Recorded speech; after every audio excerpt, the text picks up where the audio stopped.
ओम शांति। 2 फरवरी 2022 आज की साकार मुरली।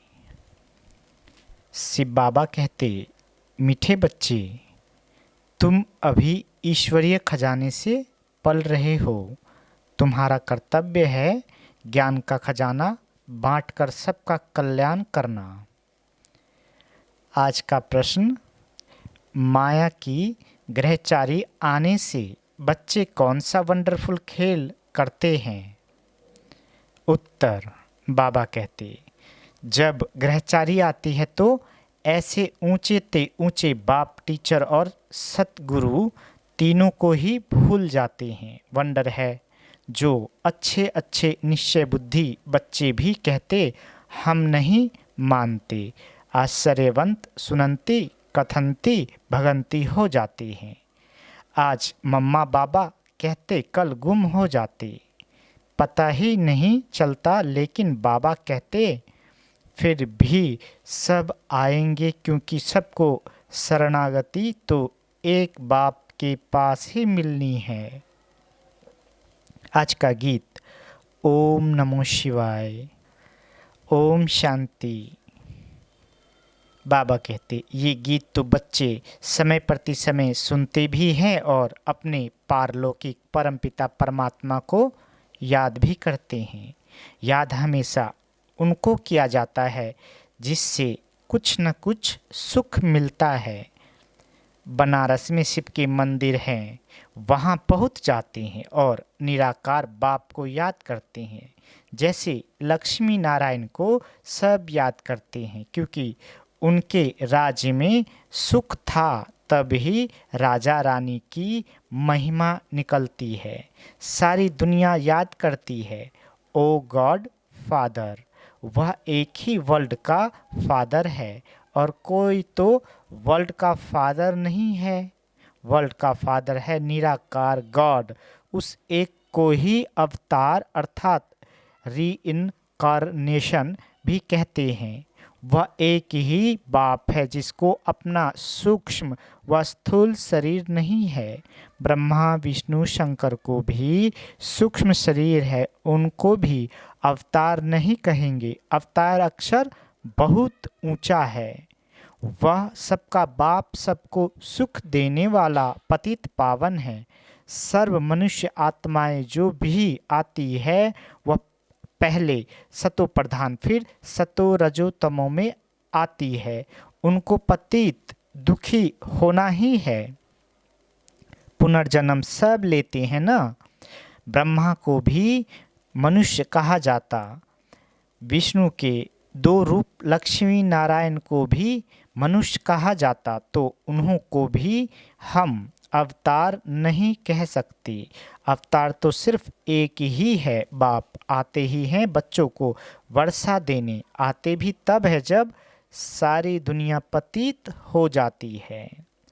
जो भी मनुष्य मात्र है सब गॉड फादर की रचना है। भिन्न नाम रूप से सब गॉड फादर जरूर कहते हैं। हद के आत्मा की बुद्धि उस बाप को याद करती है, ऐसे नहीं। ब्रह्मा विष्णु शंकर को याद करते हैं। ब्रह्मा विष्णु शंकर को बाप नहीं कहेंगे। बाप तो एक क्रिएटर को ही कहेंगे। जब संगम युग होता है, सभी मनुष्य पतित हो जाते हैं, तब बाप अवतार लेते हैं। कल्प के संगम युग पर कलयुग को सतयुग बनाने क्रिएटर है ना दिखाते हैं। ब्रह्मा द्वारा स्थापना कराते हैं, शंकर द्वारा विनाश, विष्णु द्वारा पालना कराते हैं। आते भी हैं भारत में। शिवरात्रि भी भारत में ही मनाई जाती है, परंतु जानते नहीं कि शिव का नाम रूप देश काल क्या है। बाप कहते हैं, मुझे न जान सर्वव्यापी कह देते हैं, मेरी बहुत गलानी कर देते हैं, जिस कारण भारतवासी बिल्कुल ही पतित हो गए हैं। जब भारत में सब पतित आत्माएं बन जाती है, तब फिर मैं आता हूँ। कलयुग में कोई भी पुण्य आत्मा पवित्र आत्मा नहीं हो सकती। पवित्र दुनिया में पवित्र आत्माएं रहती है। उसको कहा जाता है संपूर्ण निर्विकारी दुनिया। उसकी भेंट में कलयुग है, विशिष्ट दुनिया। कलयुग के अंत और सतयुग के आदि को कहा जाता है संगम। द्वापर और त्रेता को नहीं मिलाएंगे। अंत माना सारी पुरानी दुनिया का अंत और नई दुनिया का आदि। सतयुग है पावन दुनिया, फिर कलाएं कमती होती जाती है। सतयुग त्रेता को भी एक समान नहीं कहेंगे। बाप कहते हैं मुझे बच्चों ने नंबरवार ही पहचाना है। इस समय ही ये कहा जाता है क्योंकि माया सामने खड़ी है, घड़ी घड़ी बुला देती है। कहते हैं हम ब्रह्मा के बच्चे, शिव के पोत्रे हैं। ये कहते भी भूल जाते हैं। अज्ञान में ऐसी बात कभी नहीं भूलेंगे। बाबा कहते यहाँ सामने कह देते हैं कि हम ब्रह्मा के बच्चे नहीं हैं। एकदम भूल जाते हैं, इतना भूल जाते हैं जो फिर कभी याद भी नहीं करते हैं। ये एक बड़ा वंडर है। भारतवासी ये भी जानते हैं कि स्वर्ग बनाने वाला परमपिता परमात्मा है और नरक बनाने वाला माया रावण है। फिर दोनों की बातें भूल जाते हैं। न बाप को जानते न रावण को जानते। शिव को पूजते हैं और रावण को जलाते हैं। परंतु वंडर ये है जिन्हों को पूजते हैं उनके ऑक्यूपेशन बायोग्राफी का पता नहीं और रावण जिसको जलाते हैं उनका भी पता नहीं कि रावण क्या चीज़ है। मनुष्य मात्र यथा राजा रानी तथा प्रजा उसमें सब आ जाते हैं। सब तुच्छ बुद्धि है। बाप समझाते हैं और जो धर्म स्थापन करने आते हैं उनको रीइनकार्नेशन नहीं कहेंगे। अवतरण एक बाप का ही होता है भारत में, परंतु भारतवासी खुद ही भूल जाते हैं। भल परमपिता परमात्मा की पूजा करते हैं परंतु वह कब आया, क्या किया, कुछ भी जानते नहीं। न बाप को न रचना के आदि मध्य अंत को जानते हैं, न देवी देवताओं की बायोग्राफी को जानते हैं। बाबा कहते इसलिए ही दुखी हैं। भारतवासी पहले कितने सुखी थे, बिल्कुल ही विश्व के मालिक थे। अब वह भारतवासी ये नहीं जानते कि हम सब पावन श्रेष्ठाचारी थे। अगर थे तो कैसे बने, कुछ भी नहीं जानते। ये है वंडर। बाप कितना क्लियर कर समझाते हैं। किसी को समझाएंगे, अपने बच्चों को समझाता हूँ। बाबा कहते बच्चों के ही सामने प्रत्यक्ष होता हूँ परंतु बच्चे भी प्रत्यक्ष हो मम्मा बाबा कहकर फिर भूल जाते हैं। यही वंडर है। अज्ञान काल में कभी बाप टीचर गुरु को भूल ना सके। यहाँ ये पारलौकिक बाप जो इतना बड़ा है, जो सब कुछ दूर करते हैं, उनको भूल जाते हैं। तब कहा जाता है आश्चर्यवंत सुनंती कथंती ओहो मम्माया, तुम कितनी प्रबल हो। बेहद बाप के बनंती टीचर समझ उनसे पढ़ते हुए पतित पावन सतगुरु पक्का समझते हुए फिर तीनों को ही भूल जाते हैं। एक को भूले तो तीनों को ही भूले, एक को याद करो तो तीनों ही याद पड़ेंगे, क्योंकि यह तीनों ही कंबाइंड है। खुद ही बाप टीचर और सतगुरु है, सो भी एक्यूरेट है। कहते हैं मैं बाप हूँ, तुमको जरूर अपने परम धाम में ले जाऊंगा। मैं तुम्हारा शिक्षक हूँ, पढ़ा कर तुमको जरूर राजाओं का राजा बनाऊंगा। मैं सतगुरु हूँ, तुम बच्चों को नंबरवार पुरुषार्थ अनुसार सबको वापस जरूर ले जाऊंगा। ये गारंटी करते हैं। ऐसे बाप को भी चलते चलते भूल जाते हैं।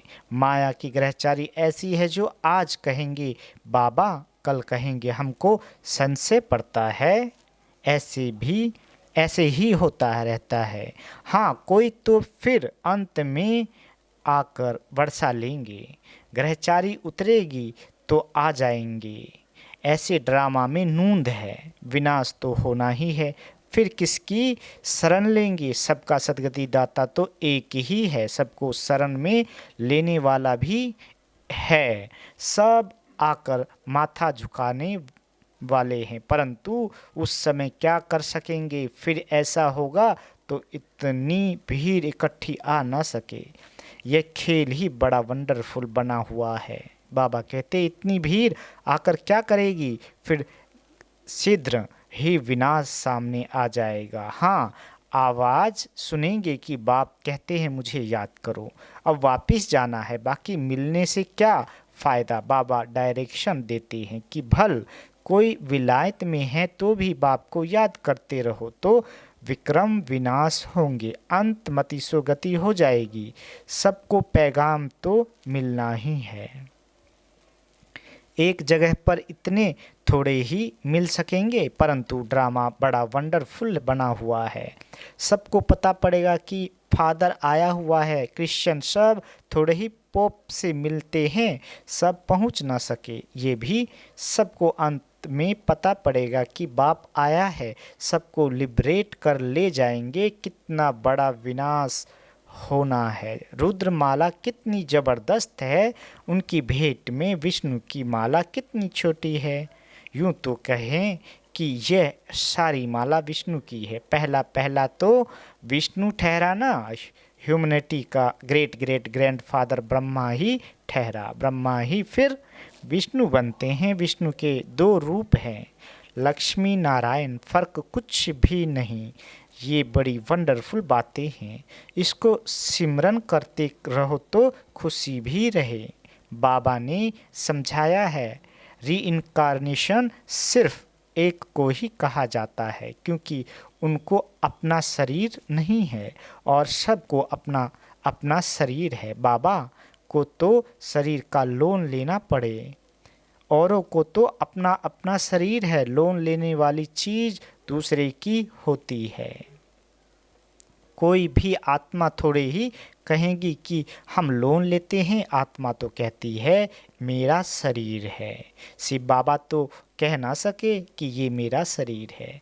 वह सिर्फ आधार लेते हैं, बच्चों को नॉलेज देने और योग सिखलाने। बच्चे भी जानते हैं कि बाबा ने आधार लिया है, फिर भी घड़ी घड़ी भूल जाते हैं।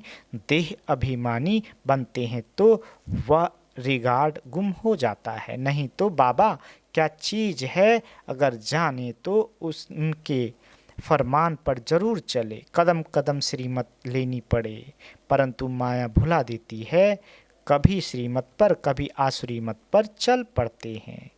कभी वह तरफ भारी वह हल्का, कभी उनकी मत पर कभी उनकी मत पर। एक ही शिव बाबा की श्रीमत पर चलते रहे तो ठीक, ऊपर भी चढ़ते रहे, परंतु अपनी मत पर भी चल पड़ते हैं। बाप जो डायरेक्शन आदि देते हैं उनको अमल में जरूर लाना पड़े। फिर कुछ भी हो जाता है तो कहेंगे ड्रामा में ऐसा था। राजधानी तो स्थापन होनी ही है, इसमें जरा भी फर्क नहीं पड़ सकता। मिलने लिए तो बहुत आते हैं, फिर घर गए तो खल्लास। पूरे निश्चय से थोड़े ही आते हैं। बाबा कहती कोई को 5% निश्चय है तो कोई को 15%। अज्ञान काल में जब पता लग जाता है कि ये मेरा चाचा है, मामा है, तो फिर संशय थोड़े ही पड़ता है। यहाँ तो माया संशय में लाकर गिरा देती है। गोया निश्चय बैठा ही नहीं है, निश्चय बैठे बैठे भी फिर गुम हो जाते हैं। वंडर है ना। ये एक ही बाप टीचर सतगुरु है। हर एक नंबरवार पुरुषार्थ अनुसार कल्प पहले मुआफिक उठाते हैं। कल्प पहले जिसने जितना वर्षा लिया है, हर एक की वही एक्ट चल रही है। इस समय हम ब्राह्मणों की माला नहीं बन सकती, क्योंकि ग्रहचारी आती रहती है तो टूट पड़ते हैं। फिर प्रजा की माला में आ जाते हैं। प्रजा में भी कब कैसे माला है, तो जरूर रुद्र माला और विष्णु की माला वह है। रूहानी माला वह है जिस्मानी माला। इसको समझने की बड़ी अच्छी विशाल और स्वच्छ बुद्धि चाहिए। वफादार फरमानदार चाहिए जो श्रीमत पर पूरा ध्यान देता रहे। शिव बाबा की कितनी बड़ी सर्विस है। कहते हैं पतित पावन आओ बाबा पावन दुनिया स्थापन करते हैं, वही फिर पतित बनते हैं, फिर उनको ही पावन बनाने बाप को आना पड़ता है। कितना वंडरफुल पार्ट बजता है इस समय। इसलिए बलिहारी इस समय परमपिता परमात्मा के पाठ बजाने की है। नंबर 1 यादगार है ही एक का, जो सब कुछ करते हैं उनकी ही जयंती मनाते हैं। जिसको बनाते हैं उनकी कितनी महिमा है। बाकी इस समय जो भी मनुष्य मात्र है सब पतित भ्रष्टाचारी है। सतयुग में थे श्रेष्ठाचारी परिस्तानी, कितना रात दिन का फर्क है। अभी हम शिव बाबा से वर्षा ले रहे हैं। अब हमको क्या मनाना है? मनाना होता है भक्ति मार्ग में। इस समय श्रीमत पर तुमको खूब पुरुषार्थ करना है, सर्विस करनी है। ये प्रदर्शनी पर समझाने की रस्म बड़ी अच्छी निकली है। ईश्वरीय सर्विस पर बच्चों को पूरा ध्यान देना है। जो ईश्वरीय खजाने से पलते हैं उनको तो पूरी सर्विस करनी है, जो जल्दी जल्दी मनुष्यों का कल्याण हो जाए। अच्छा, मीठे मीठे सिकेले दे बच्चों प्रति माता पिता बाप दादा का याद प्यार और गुड मॉर्निंग। रूहानी बाप की रूहानी बच्चों को नमस्ते। हम रूहानी बच्चों की रूहानी माता पिता बाप दादा को याद प्यार गुड मॉर्निंग और नमस्ते मीठे बाबा नमस्ते।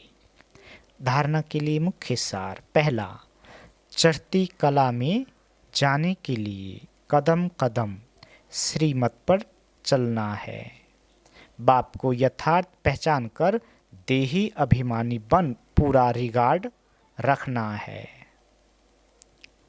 दूसरा, ईश्वरीय सर्विस पर पूरा ध्यान देना है। याद से बुद्धि को स्वच्छ और विशाल बनाना है। बाबा वरदान देते, नॉलेज की लाइट और माइट द्वारा सोल कॉन्शियस रहने वाले स्मृति स्वरूप भव। बाबा कहते, आपका अनादि रूप निराकार ज्योति स्वरूप आत्मा है और आदि स्वरूप है देव आत्मा। दोनों स्वरूप सदा स्मृति में तब रहेंगे जब नॉलेज की लाइट माइट के आधार से सोल कॉन्शियस स्थिति में रहने का अभ्यास होगा। ब्राह्मण बनना अर्थात नॉलेज की लाइट माइट के स्मृति स्वरूप बनना। जो स्मृति स्वरूप है वह स्वयं भी संतुष्ट रहते और दूसरों को भी संतुष्ट करते हैं।